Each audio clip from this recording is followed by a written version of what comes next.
Boner builder! I know you've still got it, chica.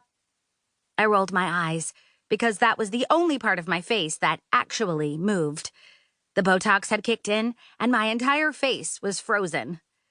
Never again was I going to take beauty advice from Johnson. He was an asshat. "This is a swimsuit spread for AARP," I whispered to Bella Madonna. "People who read AARP don't get boners anymore." The contingency from the magazine gasped and began chatting furiously amongst themselves. "Busted," Bella Madonna said with a wicked grin. "Again." Whoops. Guess I had to work on my whispering skills. I was going to get an earful from my agent tomorrow. I was hanging on to my waning career by my claws and couldn't really afford to be banned by clients, even AARP. Bella Madonna cackled and grabbed a parka from the stylist to warm up. "Hey, Arnaldo," she yelled. "Just take the damn pictures. My nips are so hard they're about to crack and fall off. I'll sue the shit out of all of you if I lose sensation in my nips." Arnaldo mopped his dripping face with a towel and swore in a language that was a combo of French, Italian, and Spanish. He was from Brooklyn. His real name was Frank, and he was a pudgy douche who had married into the Stoopy family, the largest media conglomerate in the USA. He wasn't a shitty photographer, but he was a spineless asshat. Bella Madonna and I didn't suffer spineless asshats lightly. "Take 5, the assistant called out. Shit. I didn't have time to take 5. I was going to be hairy soon. However, it didn't look like I had a choice. Johnson sprinted over and handed me a fleece blanket to cover myself and warm up. His eyes were huge, and he wrung his hands nervously. "This is bad. This is very, very, very bad," he fretted, pulling a wine cooler from the pocket of his caftan and downing the contents. "I can do the mama cast if necessary." Johnson was a wizard. A 40-year-old gay wizard. We'd been inseparable since we'd met in rehab for magical exhibitionists 20 years ago. Johnson had a bad habit of conjuring up Cher lookalikes at gay bars, and I'd been found guilty of flashing Fang when pulled over for speeding. I didn't see the problem.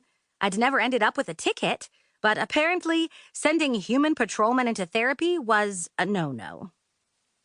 My wizard buddy had a few obsessions, Cher obviously being one of them. However, his love of Cher paled in comparison to his adoration of Mama Cass. He knew every lyric to every song the Mamas and Papas had recorded.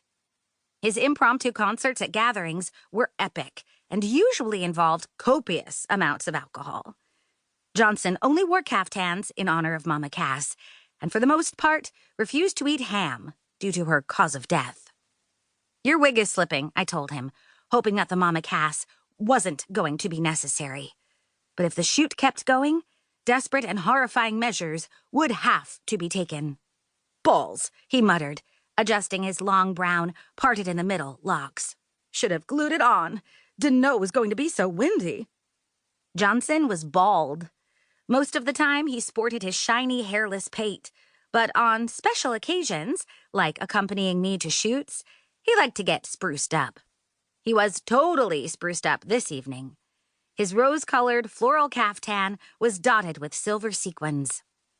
"I have about 10 minutes left," I said, looking up at the sky. "If we go longer, do the Mama Cass. I'll haul ass to my trailer and you'll need to shave me." "What if I'm still choking on the ham sandwich? How can I shave you if I'm inhaling my own vomit?" he asked, getting slightly hysterical. My mind raced with unacceptable scenarios. Most debilitating was the one where there was photographic evidence of my hairy issue. "Okay," I said, pulling a plan out of my skimpily clad, gold-covered butt. "You start choking. I scream like the world is ending. I grab you and bring you to my trailer so you can recuperate. Then you shave me. I have 3 electric razors. You can do my body, and I'll deal with my face." "Not sure your face will need it," Johnson whispered. "You have so much botulism in your head that it might stunt the hair growth." "For real?" I asked, touching my wrinkle-free, unmoving face. He shrugged, then downed another peach wine cooler. "It's a possibility." "Whatever," I said, feeling my stomach begin to cramp with nerves. "We'll have about 10 minutes to shave my whole..."